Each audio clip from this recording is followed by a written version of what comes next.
The Democrat governor of the state of Illinois accused the president of being a wannabe dictator.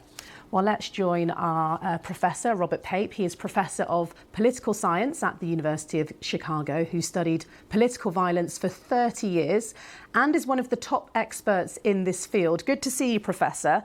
I want to start with what you've said just recently. You said that if President Trump were to go down this road, it would be a dangerous one.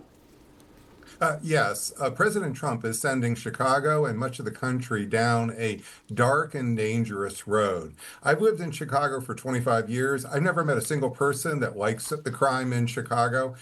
However, Chicagoans hate the idea of a military occupation and a police state even more. My specific area that I've been studying for 30 years is military occupations, especially by democracies. Think British troops deploying to Northern Ireland in August 1969. These deployments often start out with a legitimate reason to de-escalate violence. That, in fact, was the mission of British troops in August 1969. However, within weeks, months, they transition and they actually can end up producing more violence, more unrest, and even terrorism than they start with.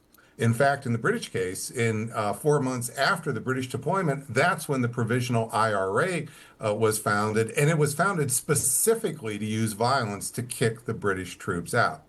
And we know that in Chicago, there's already a vast number of the portion of the population that does not want the troops. We did a survey of Chicago, that is not the country, but Chicago itself, in July from my center, the University of Chicago Project on Security and Threats. 60% of Chicagoans say they disapprove of how President Trump is handling immigration and specifically deportations. A third say they would attend a protest even if it went violent to oppose those deportations. And another third, the same third, also believe that those who are being deported are justified in using force to defend themselves. This is not a picture of a city that is begging for federal troops to come in. Sorry to interrupt you there, but going back to what Mr. Trump said and also the fact that there are some people in Chicago who are really concerned about crime levels. They are substantially higher compared to some other US cities. Some people do want to see that tougher line taken. That's right, but that's why we did a representative survey of Chicago.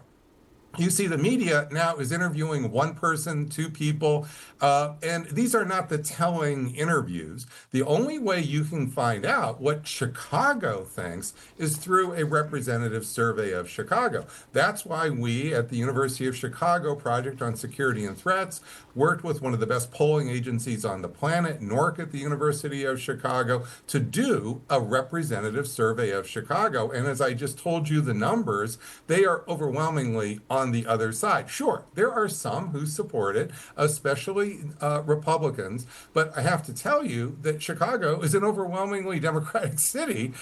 President Trump, of course, is a Republican, so the idea that a Republican president in particular is going to send federal troops into the city, this is leading to deep concerns that there are political motives, ulterior motives behind this. And these missions often last months and months and months. Once democracy starts to deploy troops in its own cities, these things don't tend to go away. The deployment from Northern Ireland lasted decades. This is what the people of Chicago already feel. Professor Robert Pape, we will have to leave it there. Thank you very much for your time here on BBC News. Thanks.